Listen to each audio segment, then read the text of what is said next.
بسم الله الرحمن الرحیم. الحمد لله والصلاة والسلام علی رسول الله صلی الله علیه و علی آله و اصحابه و من والاه. السلام علیکم و رحمت الله و برکاته. بینندگان عزیز و گرامی، خب برنامه‌های مستقیم سلسله برنامه‌های مستقیم ما در موضوعهای خیلی مبرم روز که برای داغ روز برای هر روزه زندگی ما و شما هست، یعنی میگذرد و این موافقی با واتساپ مرکز اسلامی ورید شده. خواهش میکنم که در این موضوع یا در اون موضوع، در کدام موضوعی که باشد، مهم اساس برای اکثریت، وقتی که اکثریت یک موضوع رو پیشنهاد میکنن، خواهش میکنن که در این موضوع باید از نظر دین مبین اسلام یعنی صحبت شود. البته مرکز اسلامی فرق نمیکند کدام کارمندی که نباشد در اون موضوع یک صحبتی از نظر اسلام میکنند. چرا؟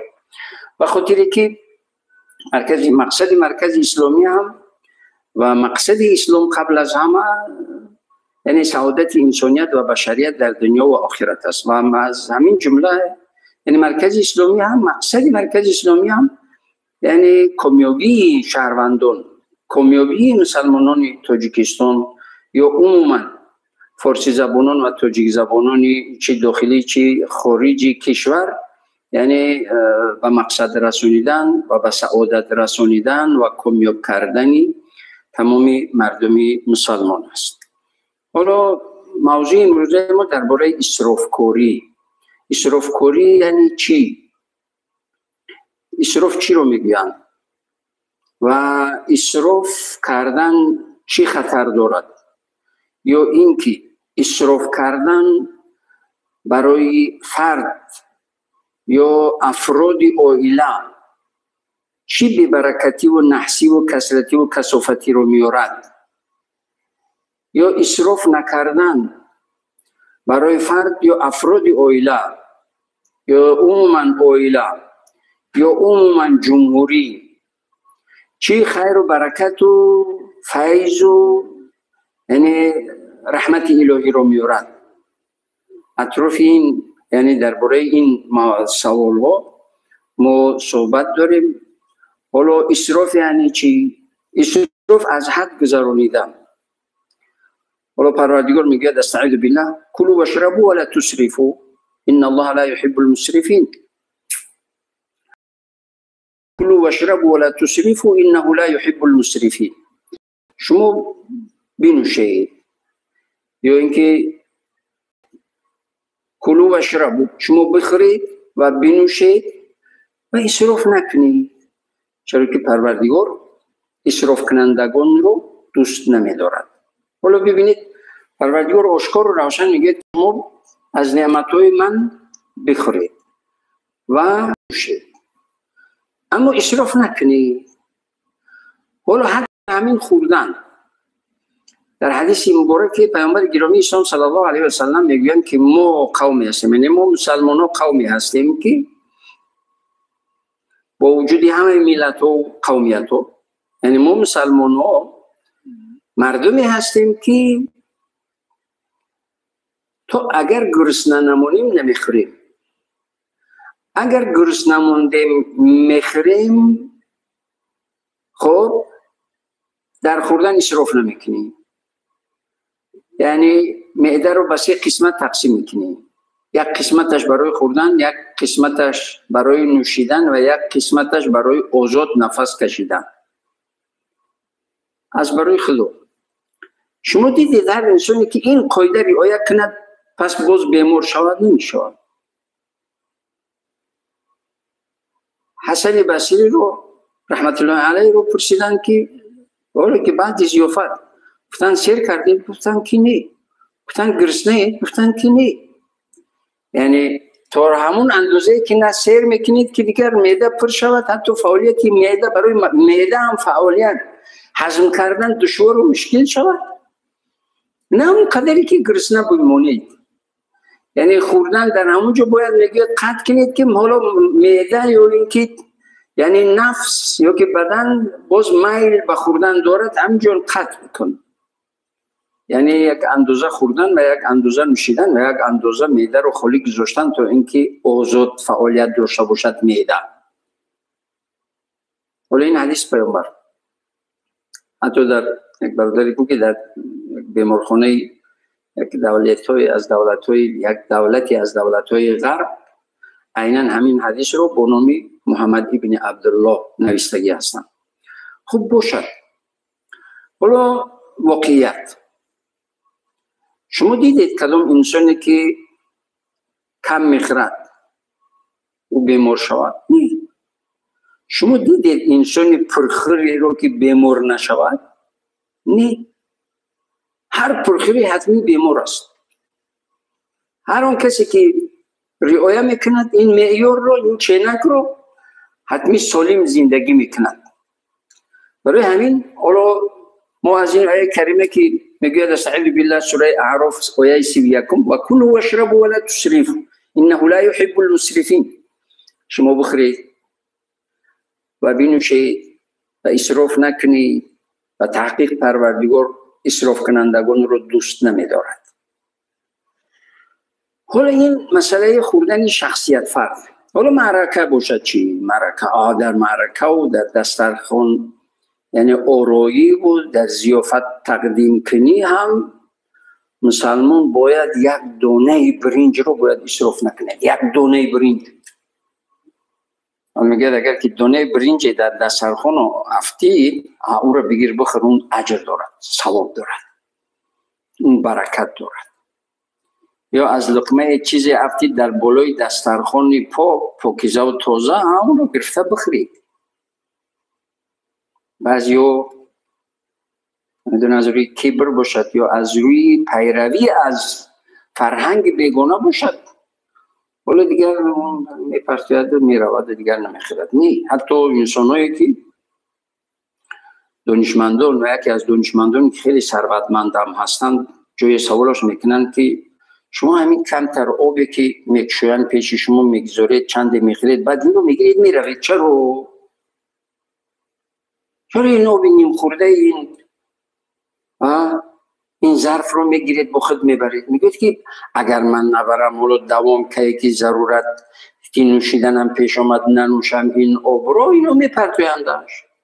وقتی که پرتافتن اسراف میشود و سبب اسراف شدن اون آب کی هست؟ من هستم و من باید سبب اسراف کاری و اسراف نشوم. برای چی؟ و خاطر میگه که من از همین اسراف نکردنم این همه ثروت و دارندگیم پروردگار این برکت رو برای من داد. پس معلوم میشود کسی که اسراف نمیکند پروردگار با اون برکتش رو میافزاید. حالا پروردگار آشکار و روشن میگوید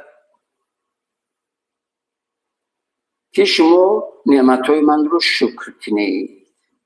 استعیذ بالله ولئن شکرتم لازیدنکم ولئن کفرتم ان عذابی لشدید. شما اگر شکر کردید من برکت نعمتم رو برای شما می افزایم. اگر کفران نعمت کردید این کفران نعمت شما برای شما عذابی دردناک رو میارد، ناکامی های پی در پی رو میارد. شکر نعمت چی هست؟ شکر نعمت اسراف نکردن در اون نعمت. 4 رکن دارد شکر هر نعمتی. قبل از همه هر نعمتی رو که پروردگار برایت نصیب گردانید نگو که این مهارت قابلیت من است، بگو که این از فضل پروردگار است. هذا من فضل ربی، هذا من فضل ربی، این از فضل پروردگارم هست. هر چی که باشد نعمت، نعمتی سلامتی، نعمتی جوانی، نعمتی صحت و سلامتی بدن، نعمتی چشم بینا، گوشی شنوا، زبانی گویا، پای روان، بازوی نیرومند، نعمتی خانه، نعمتی زن، نعمتی فرزند، نعمتی کشور آرام، نعمتی ملتی سرجم و متحد. پراکندگی رو ندیدید چقدر عذاب کشیدند و چقدر مردم سرسون و سرگردان حیران و هر جا بدبخت و آواره هستند. خدا رحم بخورد، خدا نشان میده. این همه نعمت است. پس باید مسلمان این همه نعمت رو باید شکر بگوید. این یک نسبت بدهد به پروردگار که این از طرف پروردگار است. دیگه این که این نعمت رو شکرش رو بگید. پروردگار رو شکرانت که خانه هم داده ای، پروردگار رو شکرانت زنم داده ای، پروردگار رو شکرانت که فرزندم داده ای، پروردگار رو شکرانت که ماشینم داده ای، پروردگار رو شکرانت که وطنی آرام دارم، پروردگار رو شکرانت که وطنی یعنی چیز آرام و آباد دارم، آبادی و پیشروی از همه جهت. پروردگار رو شکرانت وطنی دارم که مسجدهایش پر از نمازگزار، مسجدهای در کشاده دارد. این همه نعمت رو شکر میخواهد. پروردگار رو شکرانت که روبر دولت غمخوار نسبت این ملت و این کشور و این دولت غمخوار هست. شکرانت برای این نعمت ها. وقتی که این شکر رو گفتید، رکن دوم بجا آمد. رکن اول نسبت دادن به پروردگار، رکن دوم شکر اون نعمت رو انجام دادن. رکن سوم شکر از اون نعمتی که هست، علم باشد یا ثروت باشد یا دانش باشد یا خیرت باشد یا اندیشه وسیع باشد یا یعنی هر یا بازوی دست و بازوی نیرومند باشد. شکر این رو بجا آوردن یعنی چیز به دیگران از این علم، از این هنر، از این کسب، از این قوت، از این یعنی اندیشه های نیک، از خیرخواهی های خودت به دیگران در خودت جمع نگیر. هر چقدر به دیگران روا دیدی، خواستی که به دیگران یعنی دیگران استفاده کنن از این نعمتی که به من داده از پروردگار، چی ثروت باشد چی مال باشد، از برای خدا. ما چند ثروتمندانی داریم که همیشه در کارهای خیر و جمعیتی و صدقه های جاریه فعال هستند که هیچ ندیدیم که سرشون خم شد یا مالشون کم شد. چرا؟ وقتی پیامبر گرامی اسلام صلی الله علیه و سلم میگن که من قسم من صدقه، ولی چیز زکات بدهید، فطر روزه بدهید، قربانی کند، یتیم بیچاره، باغ، راه، بینای، مسجد، مکتب، یتیم خانه، پیرانسال خانه، هر جایی که باشد مبلغ گذاری میکند، اونش کم نمیشود. برعکس پروردگار مال اون رو با برکت می، برکتش رو در مالش، در عمرش، در زندگیش، در خانهش، خانه آرام، همه فرزند و متحد، زن، شوهر، اکا، دودر، اهل، افراد اون عائله همه متحد، همه محترم، یکدیگر رو احترام میکنن. و بهترین خانه مثل جنت، خانه مثل جنت راحت، همه یکدیگر رو احترام میکنن و همه یکدیگر رو قدر میکنن و زندگی بهترین میگذرد.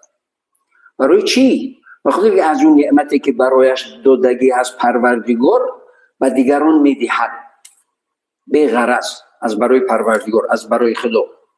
حالا عالم دانشمند زیایی فرهنگی، صاحب معرفت و صاحب فرهنگ دیگری، خب که عالم باشد یک آیت حدیثی یا که فرهنگی باشد چند مصرع شعری درباره آداب، اخلاق، احترام پدر و مادر، تربیت فرزند، یعنی آبادکاری، نیک بدن، نکوکار بدن، صالح بدن، مصلح بدن، در این همه چند مصرع شعری به شاگرد یا که به هر نفری که یک جایی که میشیند ببینید که یعنی فضای مناسب هست، یک باید چند جمله از دانش خودش به دیگران میدهد، نه برای شهرت خواهی و نه برای فند فریب مردم که دیگران در نظر اونو دیو که در فکر اونو داخل شود و بعد اونو رو فریب بدهد، هیچ وقت اون کامیاب نمیشود، هیچ وقت اون عزت نمییابد. خب سری داریم، سری از دانشمندان زیایی داریم که قضیه خاص قدرش نمیکنن، اما شاگردان خودش، حتی فرزندان خودش. چرا فرزندانش و شاگردانش قدرش نمیکنن؟ اینجا گپ سر مسئله میرود که باید همون دانشی که دارد خالصا لله به طمع به دیگران بدهد، چی شاگرد، چی همنشین، چی دوست، چی رفیق، چی همسایه، چی همصحبت. ولی این رو که داد میشود سه رکنی کامل، میشود سه رکنی چی شکر نعمت. چهارم رکنش اسراف نکردنی در نعمت، اسراف نکردنی در اون نعمت. وقتی که اسراف کرد اون نعمت از پیشش می رود، اسراف در هر نعمتی که باشد اسراف کرد و نعمت بی برکت میشد، از پیشش میرود.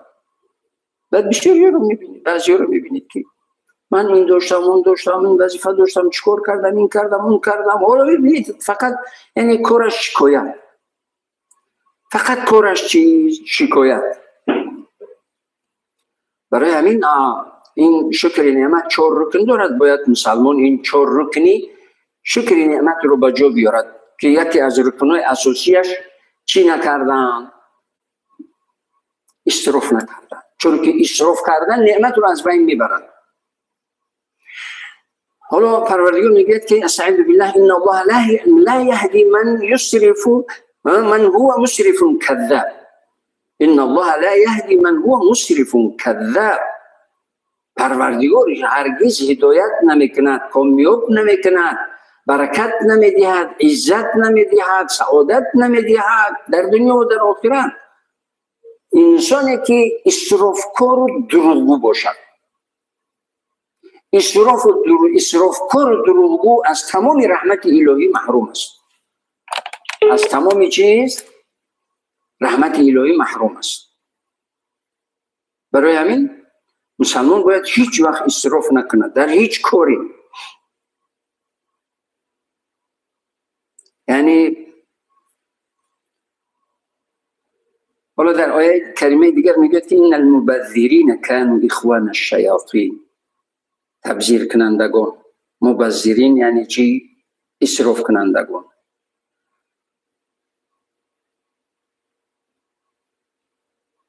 برادر شیطان میگه.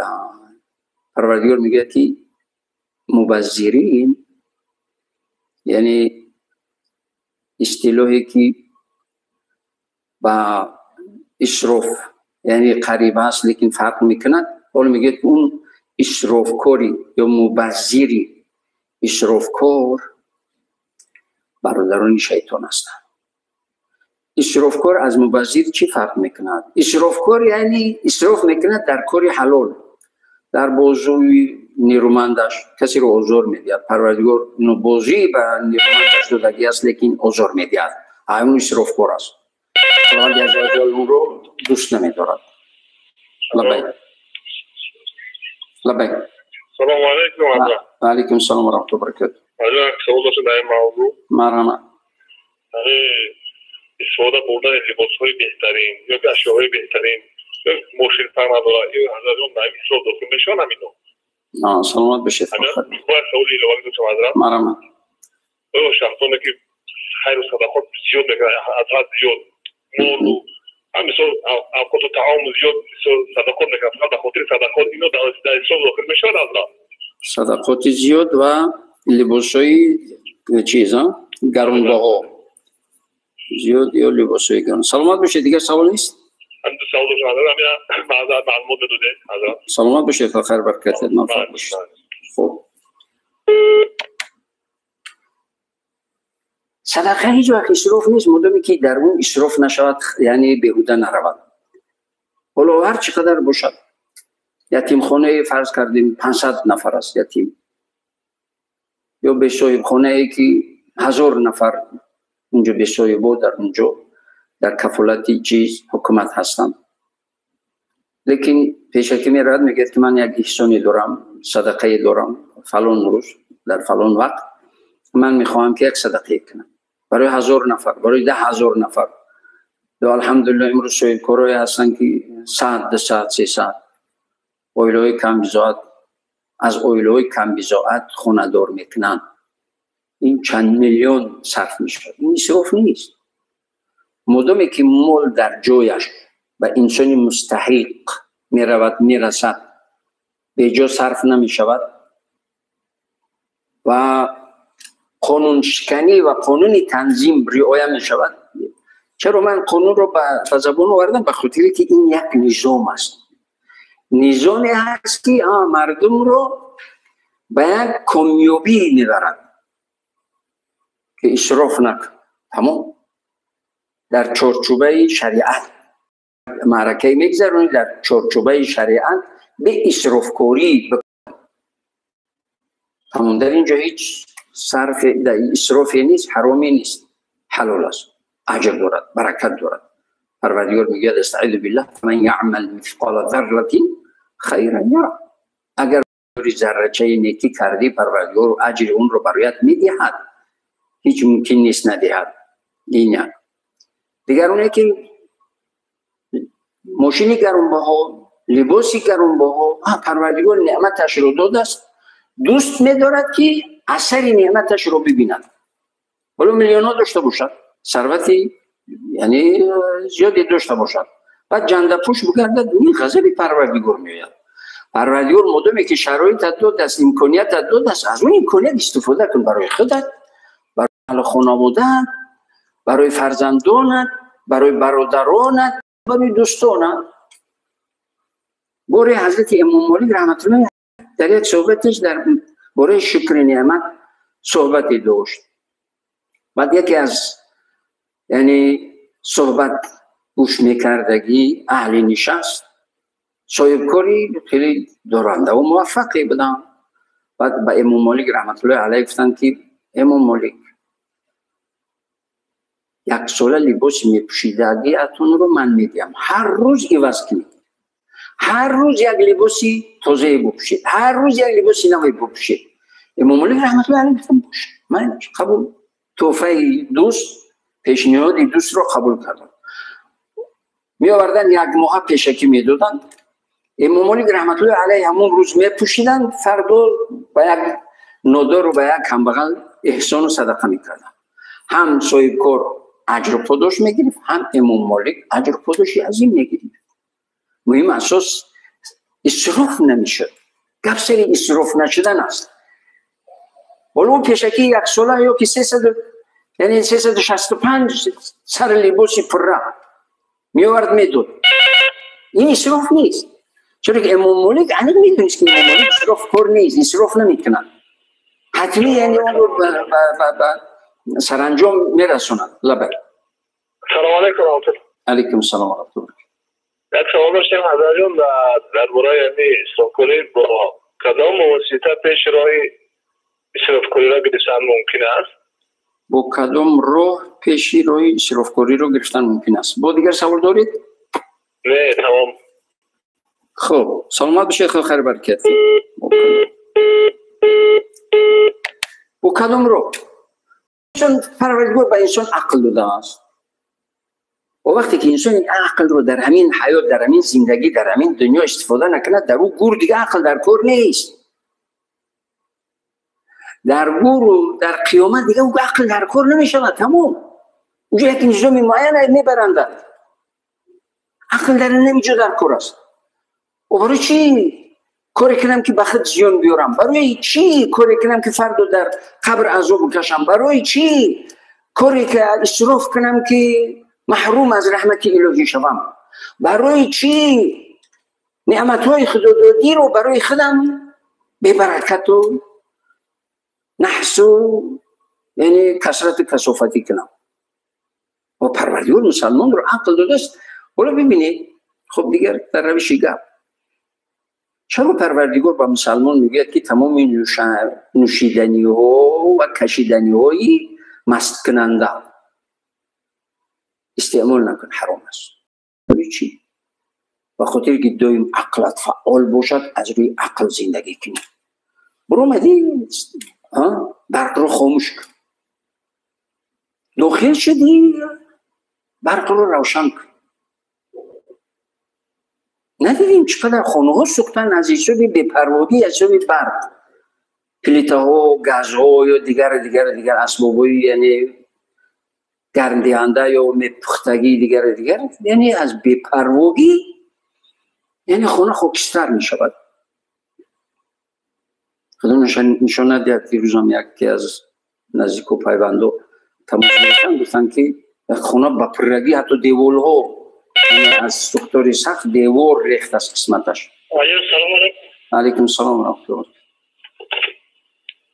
علیکم السلام مرحمت. اگر سوال داشته باشید برنامه مستقیم است. حضرت سوال داشتم برای پیشگیری اسراف در زندگی چی باید؟ درباره پیشگیری زندگی چی؟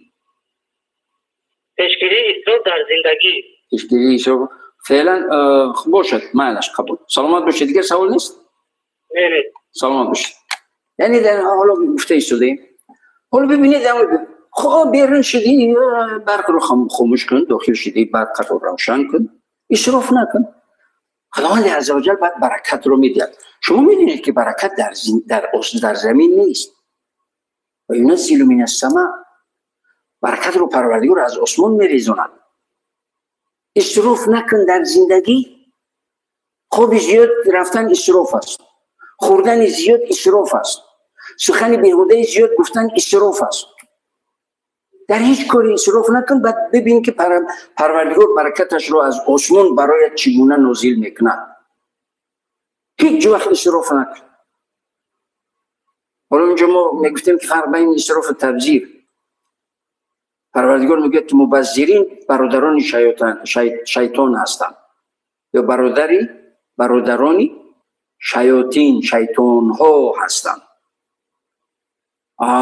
میگه هرگز تبذیر مالت رو در کار حرام صرف نکن که برادری شیطان میشوی. اسراف یعنی عموم است و تبذیر خصوص.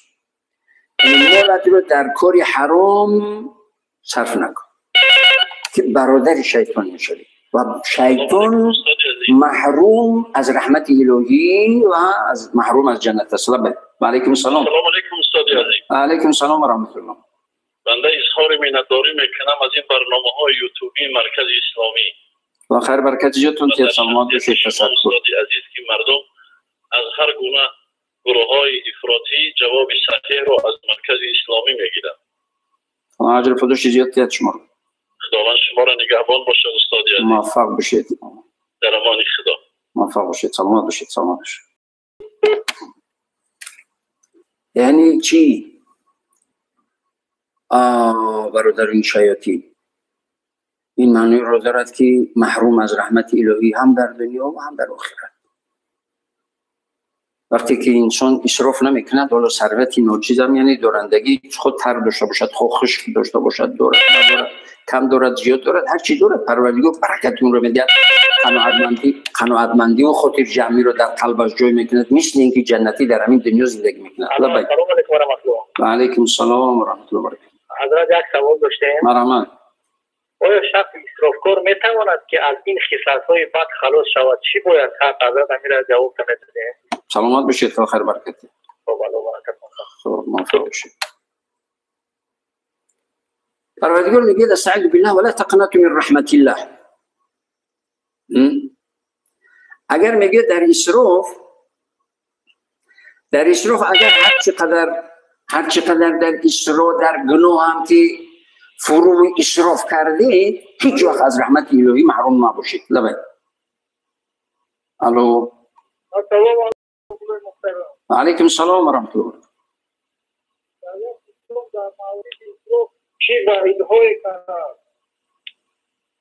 یعنی چی؟ سوال دیگه بودم. لبید.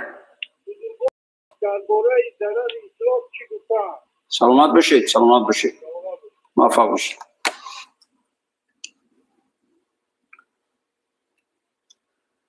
حالا میگه چیز؟ هر چقدر اسراف کنم که از رحمت الهی ناامید نباش. استعذ بالله قل یا عبادی الذین اسرفوا علی انفسهم لا تقنطوا من رحمت الله. اگر در گناه هر چقدر اسراف هم که کردی، هیچ وقت از رحمت الهی ناامید نباش. یعنی هر چی کردی تو حال بخد که اومدی شنیدی که اسراف به برکتی هست، اسراف نحسی هست، اسراف کثافتی هست، اسراف کثرتی هست، اسراف ناکامی هست، اسراف یعنی بدبختی دنیا و آخرت هست، اسراف از رحمت الهی محروم شدن است، اسراف باید نکنید. اگر اسراف نکردی زندگیت با برکت میشه. تمام. اوه پروردگار اخلاق برای چی داده است؟ میشود. چرا نشود؟ ندیدیم بسیار انسانی که تمام خاک میخوردن، بعد توبه کردن، اصلاح شدن، مسلح شدن، برکت یافتن، سعادت یافتن، با برکت زندگی کردن، زندگیشون، فرزندانشون، اهل خانوادهشون، همهشون با عزت و با برکت و با سعادت زندگی کردن. قناعتمند و راضی زندگی کردن. قبل از این چیز همه خوک میخوردن، از هیچ چیز حذر نداشتن. بعد به خود اومدن، رفیق، دوست، عالم، دانشمند، صحبت نشستن.